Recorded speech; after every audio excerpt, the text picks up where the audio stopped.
right, so this is going to be another movie review. This one's called Code of Silence, 1985.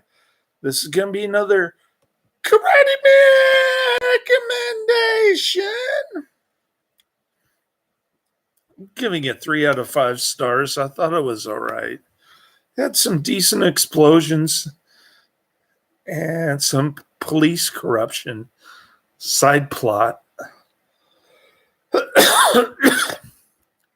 But of course, the dirty cop got caught. There was also a decent fight scene where Chuck Norris shows off his karate skills. But unfortunately, the flat-chested white woman did not get naked. That was a big disappointment. Not too many fight scenes. I think there was just one fight scene. I could have been wrong.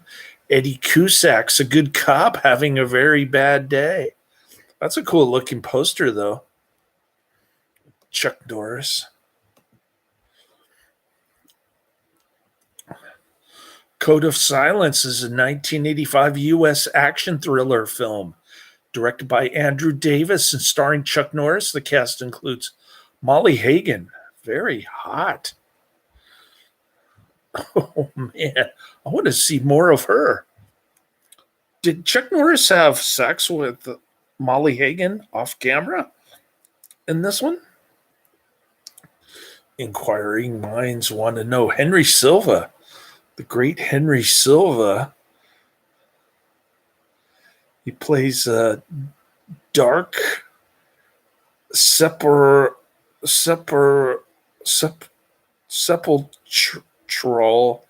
looks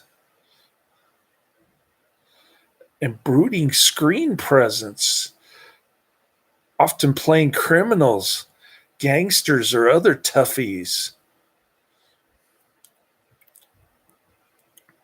Ralph Footy, Burt Remsen, and Dennis Farina. The screenplay is credited to Michael Butler, Dennis Shryak, and Mike Gray.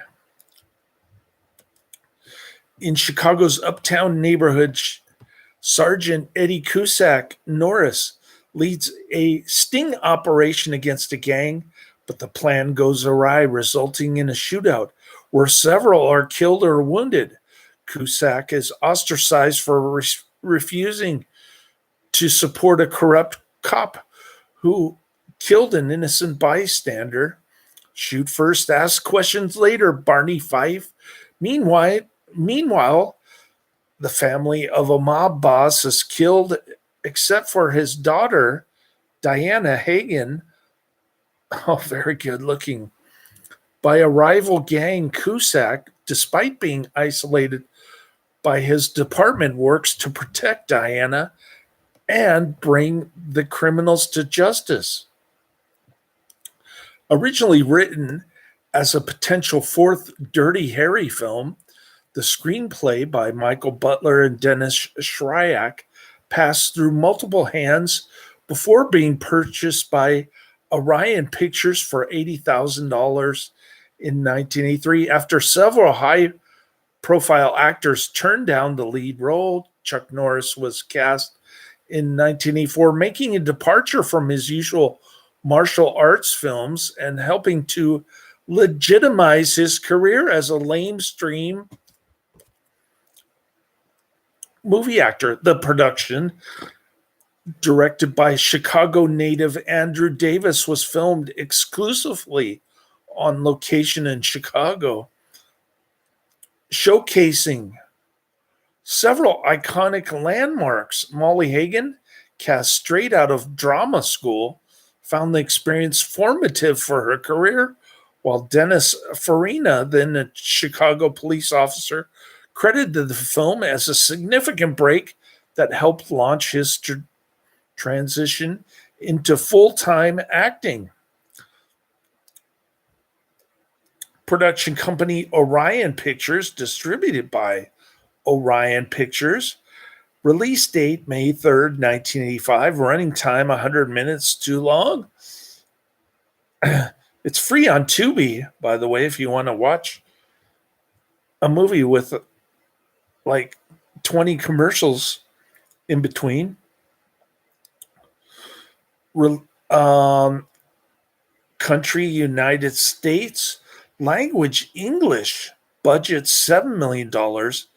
Box office of a whopping $20,345,561. You could say that this was a box office success.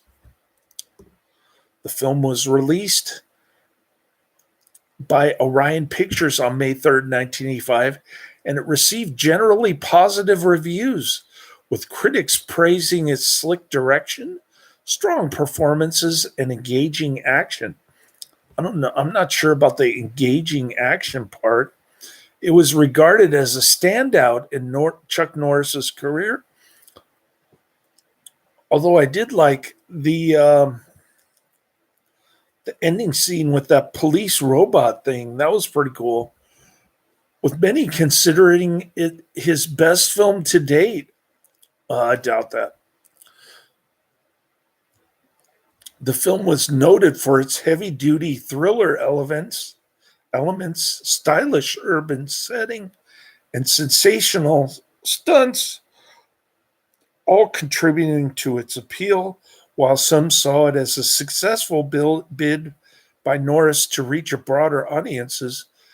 Others highlighted the gritty, realistic feel of the film, drawing favorable comparisons to earlier gritty cop films, particularly in contrast to more cartoonish action movies.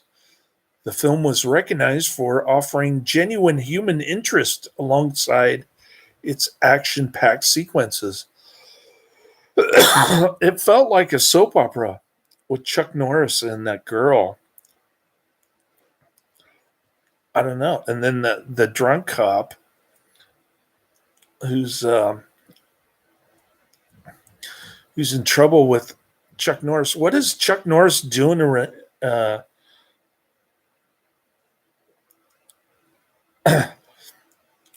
doing as a he's a sergeant, but he's driving around in plain clothes and a Trans Am or something. I don't know. Some kind of muscle car. It might not be a Trans Am. It might be something else. I don't know. These 80 cars are hard to pin down the exact name. The film debuted at number one with an opening weekend gross of $5.5 million, and it ultimately earned a total of $20.3 million at the U.S. box office. Andrew Davis credits the success of the film into turning him in an action film director. In Chicago's Uptown, Sergeant Eddie Cusack leads a sting operation to bust Colombian cocaine traffickers led by Luis Camacho. The plan is derailed when gunmen disguised as painters led by mafioso Crazy Tony Luna, played by the great Henry Silva, ambush the exchange. Several Colombians are killed. Cusack's partner Dorado is injured, gets his foot shot or something. And two of Luna's men die. Amid the chaos, aging cop Craig G kills an unarmed bystander, and he plants a gun to fake self-defense.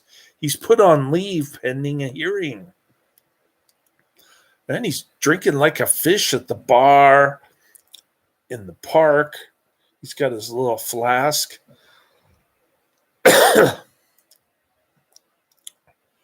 Bad cop.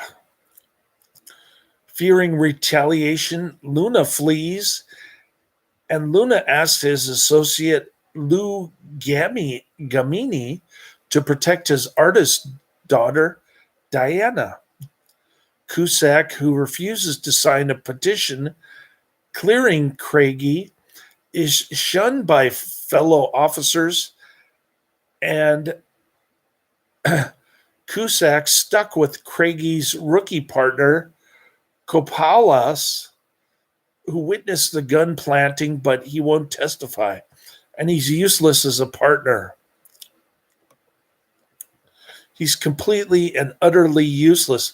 And he lies at the hearing. And he admits that he lies to his captain. The Camachos retaliate, massacring Luna's family while disguised as foot vendors. Giamatti is killed trying to stop Diana's kidnapping, but Cusack saves her in a dramatic chase through an L train. I guess they're trying to make it like the French Connection or something. I don't know. He hides Diana in a safe house with retired cop Ted Pirelli, his late father's former partner. At Craigie's hearing, Cusack testifies he can't comment on the incident as he arrived after it occurred. However, it's revealed Cusack once filed for Craigie's transfer. Other officers accuse him of breaking the code of silence, leaving only Dorado as his ally.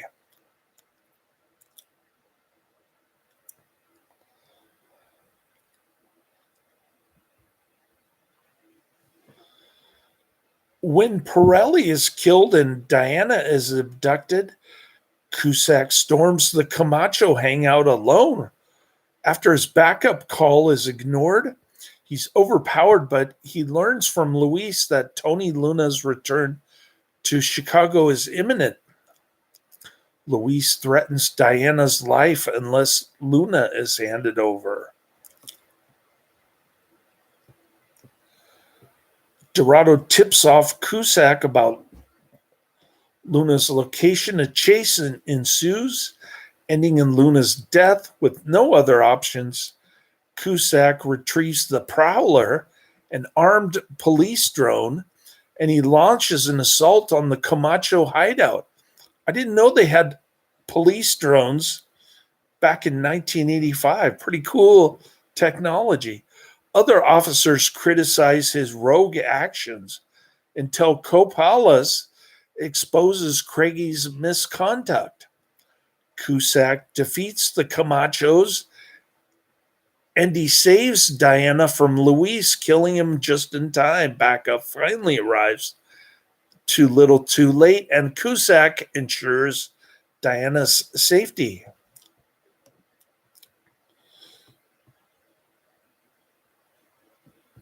It's an okay Chuck Norris flick. Not that great. Of course, Karate Man loves it. Oh, Karate Man's in the chat room. Cool.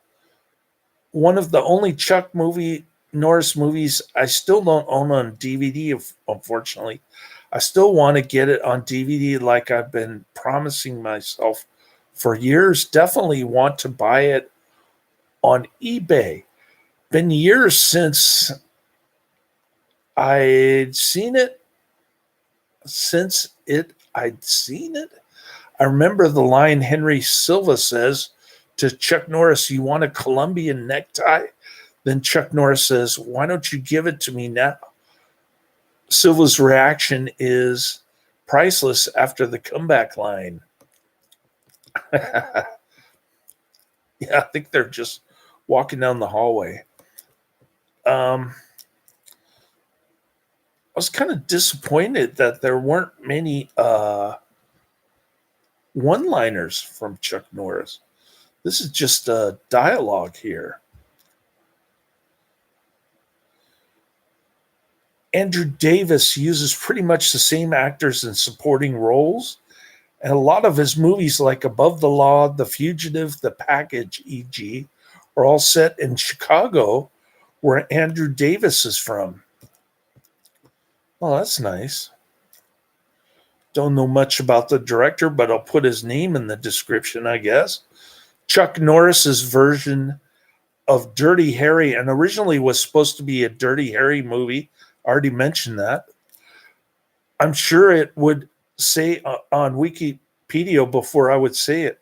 Yeah, that's why I repeated it, because it was on Wikipedia. Same year, in 1985, Chuck Norris did Invasion USA and Missing in Action 2, The Beginning. Definitely in his prime or peak, at least. Invasion USA is my favorite of the three of 85. Well, people on Wikipedia are saying this is the best one. Code of Silence. Is Siege your favorite? That Andrew Davis? Under Siege? I'm presuming you're talking about the Steven Seagal movie, Under Siege. I remember liking the first one. The sequel wasn't that great. Under Siege with Steven Seagal is my favorite that he directed, and my favorite Seagal movie in general. Well, you haven't seen too many Seagal movies because they're all from the 90s. He did direct-to-video movies after that.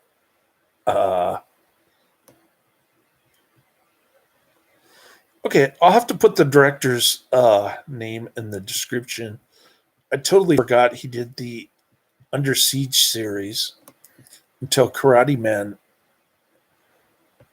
reminded me. The screenplay by Michael Butler and Dennis Shryak was originally intended as the fourth entry in the Dirty Harry series. When Warner Brothers passed on script, it changed hands several times before being purchased by Orion Pictures in 1983. The producers reportedly paid $800,000 for the rights to the script. The lead role was first offered to Chris Christopherson, but he passed due to schedule conflicts. Several more well-known actors passed on the part, including Jeff Bridges, Charles Bronson, Harrison Ford, Tommy Lee Jones, John Voight, and Kurt Russell. What an awesome list of actors there. On August 14th, 1984, it was announced a film would be made starring Chuck Norris, set in Chicago. At the time, the project was an atypical one for Norris, who was known for his roles in martial arts films. Norris later credited the film with helping legitimize his film career as a lamestream actor. This was the first film for Molly Hagan, a great-looking white woman, flat-chested, who had just finished drama school. She later recalled when shooting a scene after her character's family had been wiped out, Norris thought his character would not hug or comfort her. Hagan said he should, because if you don't, you're an a-hole. This caused tension, and Davis said Hagan had to apologize because Mr. Norris really identifies with this character. So I go out and apologize to Chuck Norris.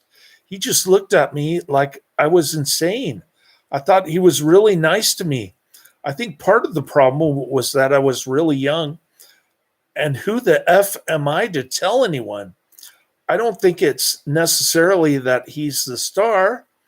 He's a very nice man, and he was terrific on the set. I think I had this attitude that was really not appropriate. Dennis Farina was an actual Chicago police officer during the making of this film, moonlighting before becoming a full-time actor when cast in the leading role of Michael Mann's 1986 television series Crime Story. Farina knew Davis's father, Nate, so I felt very comfortable with Andy, he later said. There was that Chicago connection where I knew he wasn't going to lead me astray. He treated me so kindly because he knew I was a novice. and he kind of watched over me. And Chuck Norris was just a delight to work with, a hell of a nice guy.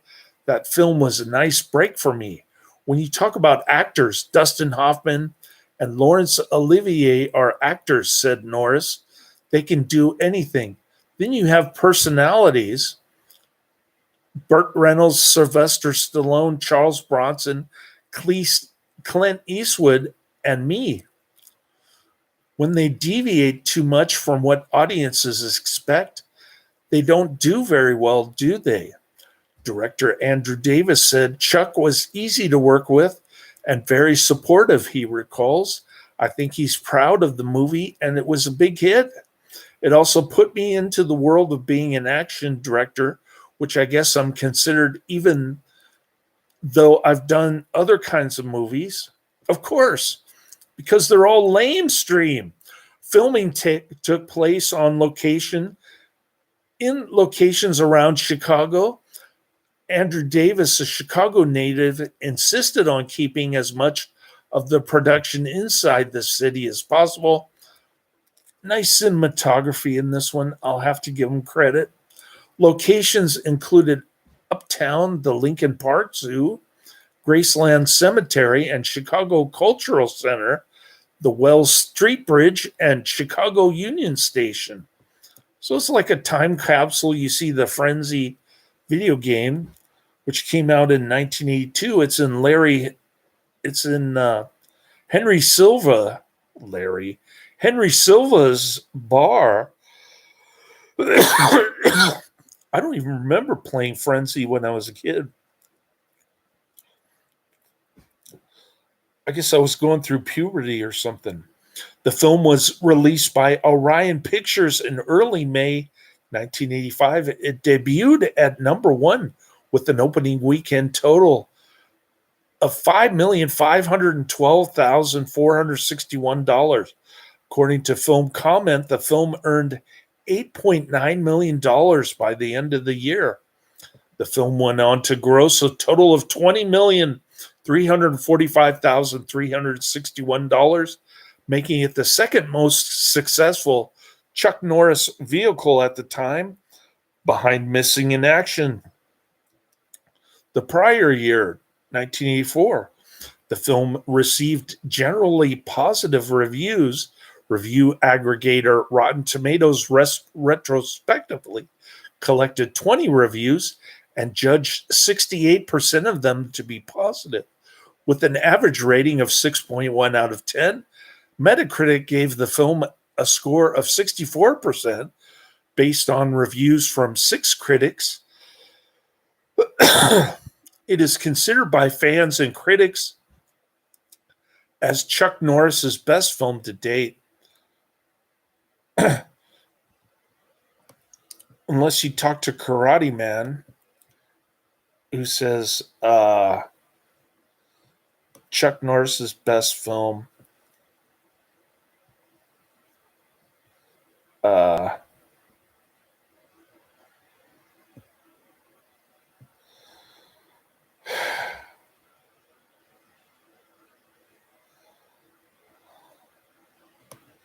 The Package. Why should I care about The Package? I can't even find it anywhere. Why does Karate Man have to mention The Package? Come on. Who cares about that stuff? Where was it?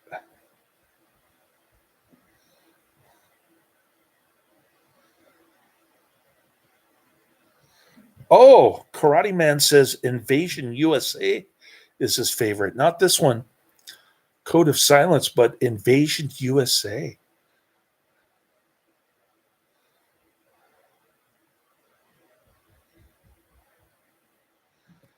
Yes, he directed Above the Law and Under Siege. Above the Law is a terrible movie. They need to burn that movie. Well, I know that he's done direct to video. You can't best his 80s and 90s Seagal because he did his own fight scenes and was in good shape at the time, unlike now. That's why we want to see his later stuff. We want to see his beer gut, and he's only making cameos, and he's running around like he's 80 years old. I'm pretty sure I've asked, but I can't remember. What's your favorite all-time Chuck Norris movie? Mine is Delta Force 2 already. I'll probably go with Missing in Action 3. The film received... Oh, Vincent Cabby of the New York Times said it could well prove to be his breakout picture. He explains that it marks a potential turning point for Norris, who projects a quiet competence that shines in the film's meticulously crafted fight scenes, and that his there's more than one fight scene, really, and that his restrained performance feels fresh and distinct, a departure from his earlier roles. Oh, he's hugging the little 21-year-old flat-chested gal. He also felt that the film is engaging due to a good direction, writing, and supporting cast, and cinematography. Good points, legitimate. Roger Ebert, in his Chicago Times review of May 3rd, 1985, wrote, "This is a heavy-duty thriller, a slick, energetic movie with good performances and a lot of genuine human interest, a stylish urban action picture with sensational stunts." He gave the film 3.5 stars out of a possible 4. Of course, Roger Ebert would give it 3.5 out of 4 stars because it's a lamestream movie. Janet Maslin's review in the New York Times on the same day alluded to the film being Norris's bid for a wider audience, and it succeeds to a considerable degree. Gene Siskel in the Chicago Tribune, Roger Ebert's lamestream sidekick, also praised the film, writing, Chuck Norris takes a big leap in his film career with Code of Silence. It's been a long time since cop pictures. It's been a long time between cop pictures that have any kind of gritty feel. Clint Eastwood's last 2 Dirty Harry films were cartoonish by comparison. Are you kidding me? Shut up, Gene Siskel. The film earned Norris his best reviews to date. I really appreciate that the acclaim. He said after the film's release, "I've worked hard these last 9 years to get critics to look at me in a different light. Look at me, I'm better than Clint Eastwood." They're usually more concerned with things like Passage to India, and they've hit me hard all these years, especially in the beginning. I'm really excited to say the least. Cha-ching! Chuck Norris is raking in the bucks now. You can buy a beachfront property. The film is recognized by American Film Institute in these lists. 2001 AFI's 100 Years, 100 Thrills nominated. All right. Let's go to the IMDb page, see what we can pull up, any trivia nuggets on this one. Braddock Mixing in Action 3 is in my top 10 favorites of his. You gotta like Cannon movies. They're so bad that they're good type movies, I guess. All right, Code of Silence, 1985. Rated R, an hour, 40 minutes, too long. Cool looking movie poster, though. And we've got Henry Silva on the phone in the trailer. Looking bean. Look like a rough dude. Don't mess with the Colombian necktie, dude. Gets a 6 out of 10 on IMDb, which is the exact rating that I'm giving it, not coincidentally. 10,000 reviews. This is somewhat lamestream, but not super popular. A Chicago cop is caught in the middle of a gang war while his own comrades shun him because he wants to take down an irresponsible cop. That's a pretty good summary. It's got the main plot and then the subplot in one sentence. All right. Here's a review from ibon09. The title of the review is Direction Brings Out the Best in Chuck Norris. So here we have a more flattering review. I have no idea what ibon09 is giving this movie, but I'll guess a 7 out of 9. 7 out of 10, sorry. More like this, Lone Wolf McQuaid, which we've reviewed, has the great David Carradine. Invasion USA, Hero in the Terror, and Missing in Action. The scene where the two hoods walk into the tavern to rob it, only to find that it's full of cops, is based on an actual event that took place in an infamous after-hours bar on Chicago's near North Side, where policemen gathered after their shifts. Among the cast are several veterans of the Chicago police force, including Dennis Farina. In the underground chase where the first car jumps, the spark explosive in the car chassis is detonated in midair well before the car lands. Eddie Cusack is quoted as saying, "When I want your opinion, I'll beat it out of you." I guess that's his one-liner. I missed that.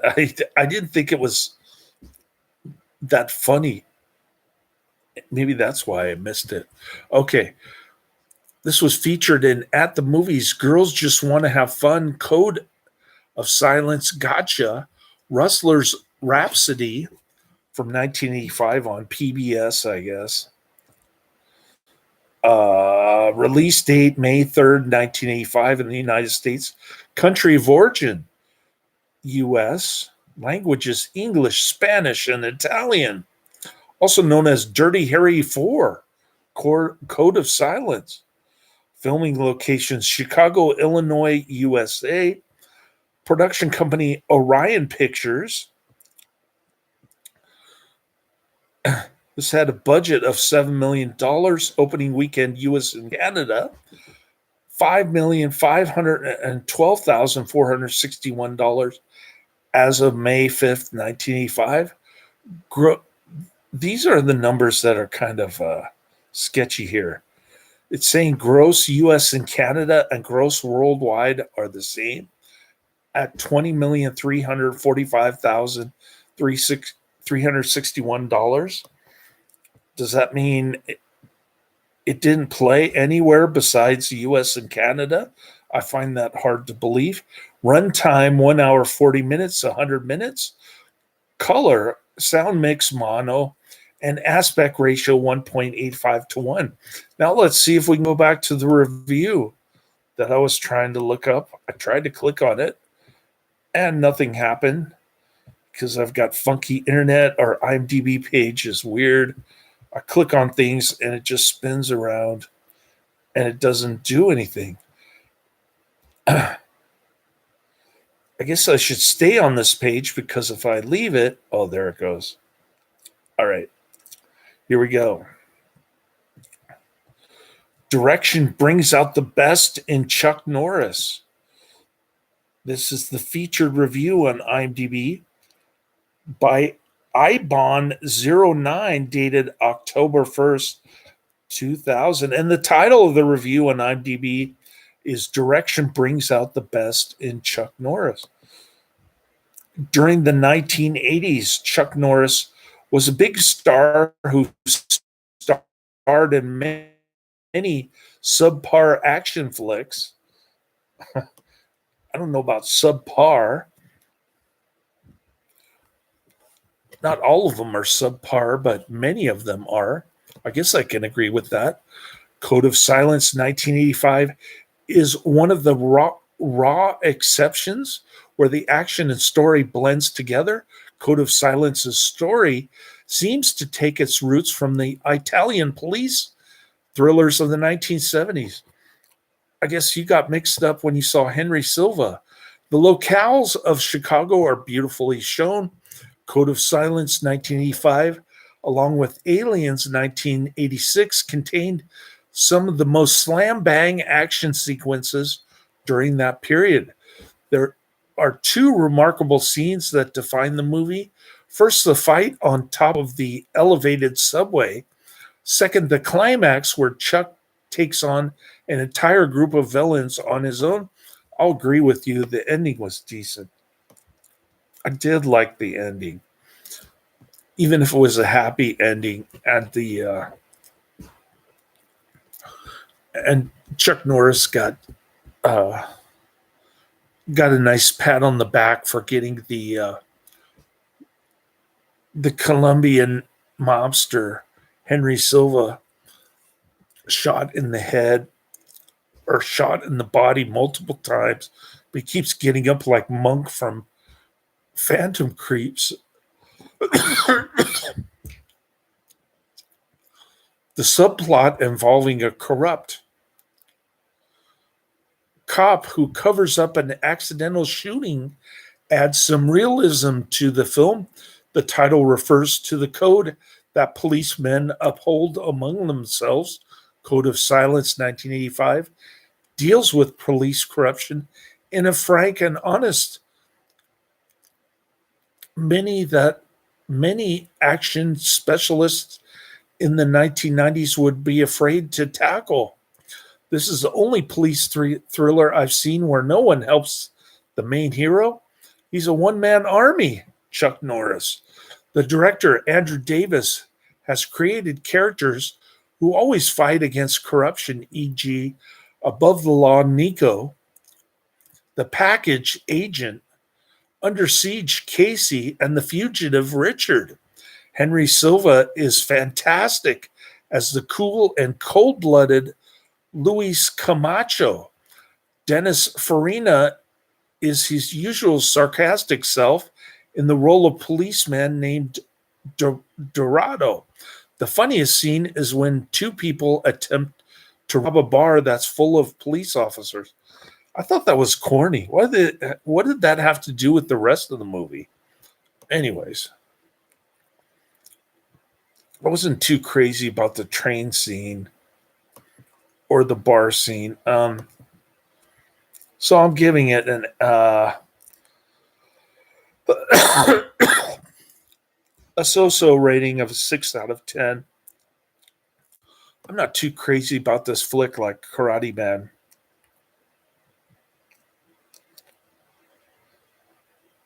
The train fight is cool. Chuck Norris did his own stunt on that train. I don't know. It didn't impress me too much. I'm sorry. Maybe I'm being a little nitpicky here. And you may have a valid point there, Karate Man. I just couldn't get into this. I've been sleeping all day. I've got sleep apnea. I woke up at 9. I haven't been using my sleep apnea machine because I think I'm going to be in a homeless shelter within the next 10 days. If the Filipino church pals can't help me out with a cheap in-law unit somewhere. I need a roommate situation. I'm getting desperate. Anyways, I woke up at 9. I go to Noah's Bagels and there's a line out the door. I said, forget this. I'll go to Pete's. Pete's doesn't have the breakfast sandwiches that they want. They changed their menu. Make it more like McDonald's, I guess. I don't know. So I go to Safeway. They don't have sourdough bread at the Noriega Safeway, of course, because that's the Safeway that's run by a bunch of rude, fobby Chinese women. Uh, so I go to the Safeway at in Richmond District, and there's traffic. I get my breakfast burrito at like 11:30, and my sandwich for tomorrow for both me and my son. And I get back and it's already 12. I'm cooking my chili and I'm watching Code of Silence and I'm feeling sleepy again. So I take I take all these naps in between watching Code of Silence this afternoon. And they're like 2 hours, 1 hour, 2 hours here, 1 hour there, another hour here. And already it's 5 o'clock. And now it's almost 7. So I don't think I'm going to get to A Stranger in Town 1943 tonight. But I might watch the first part because I do have to eat some chili. Then we've got Hangman Also Died 1943. And Pius the 12th Under the Roman Sky 2010. We already know that movie's going to be whack because of the title and the streaming service form.org.